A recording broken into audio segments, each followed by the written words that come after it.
देखिए ये जो तस्वीर आप देख रहे हैं, जेल में मुलाकात करने के लिए गुड्डू मुस्लिम पहुंचता है, असद पहुंचता है। उमेश पाल हत्याकांड को कैसे अंजाम देना है, इसी की प्लानिंग दरअसल जेल में बैठकर होती है। G20 के दरमियान बोला जाता है कि क्यों ना यह हत्याकांड को अंजाम दिया गया, जिस पर ये शूटर्स इनकार करते हैं, जो शूटर से मिलने पहुंचे। ये तस्वीरें हम आपको दिखा रहे हैं, सफेद शर्ट में जो आपको ये शख्स दिख रहा है, ये दरअसल गुड्डू मुस्लिम है। और इसके साथ ही साथ आप पीछे देखेंगे, ये असद है जो मुलाकात करने के लिए पहुंचा जेल के अंदर। और जेल के अंदर ही बताया गया कि पूरी प्लानिंग, पूरी साजिश रची गई कि कैसे उमेश पाल की हत्या करनी है।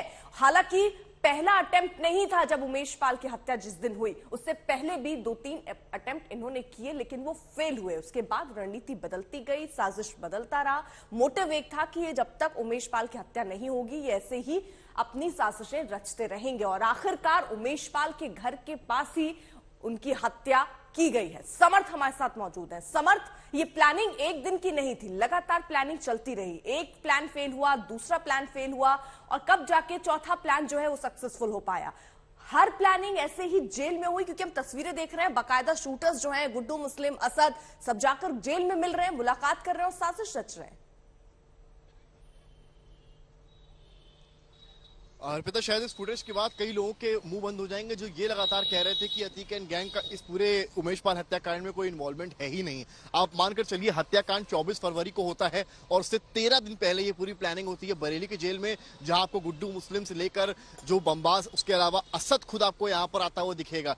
यूजुअल जेल मैनुअल के मुताबिक एक मुलाकात किसी भी कैदी से आप आधे घंटे की कर सकते हैं, पर यह मुलाकात लगभग 2 से ढाई घंटे में चलती है। और सूत्रों के मुताबिक ये पता चलता है कि अशरफ एक कमरे में इन सभी से मुलाकात करता है। तो ये एक बड़ी बात है कि आखिर जेल मैनुअल का उल्लंघन कैसे हुआ। हालांकि ये फुटेज यूपी पुलिस के पास डे 1 से है, पहले से है, पर क्योंकि अब एसआईटी एक नए तरीके से पूरी जांच पड़ताल कर रही है, तो ये जो फुटेज है इसका बेहद अहम रोल एसआईटी के लिए भी है। आज 2 महीने होने को आ रहे हैं, आज 24 अप्रैल है और 24 फरवरी को इस हत्याकांड को अंजाम दिया गया, तो लगभग 2 महीने हो गए हैं। हालांकि उमेश पाल का परिवार जो लगातार मांग कर रहा था, वो कैसे भी हुआ हो, पर वो हो गया, यानी कि अतीक और अशरफ का खात्मा।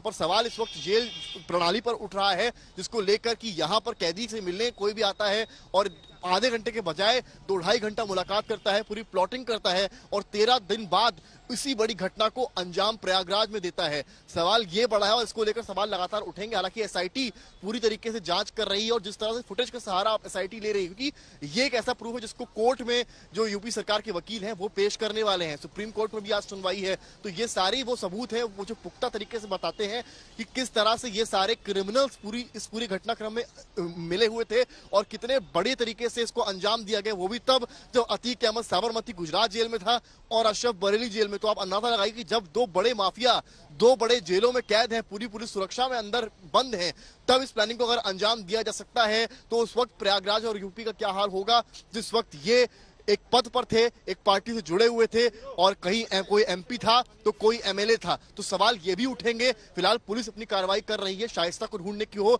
चाहे गुड्डू मुस्लिम को ढूंढने की हो, पर ये फुटेज जब से सामने आई है इसने तहलका मचा के रखा हुआ है। जिस तरह से मूवमेंट अंदर हो रहा है, आप केवल मूवमेंट को देखिए, जिस कॉन्फिडेंस आपको दिख रहा है गुड्डू मुस्लिम साबिर के चेहरे में। साबिर, बैठकर आप साजिश रच लेते हैं, आप वहीं से बैठकर रंगदारी कर रहे हैं और एक तरीके से कहिए तो जो खौफ का माहौल आपने बाहर बनाया था, वहीं बैठकर आप अंदर से रन करते हुए नजर आ रहे हैं। लेकिन एक मैसेज वो देना चाह रहा था असद को इस हत्याकांड में शामिल करके, क्योंकि उसका बयान भी सामने आया अतीक का, जिसमें वो कह रहा है कि मैं तो अंदर हूं लेकिन मेरे बेटे बाहर हैं।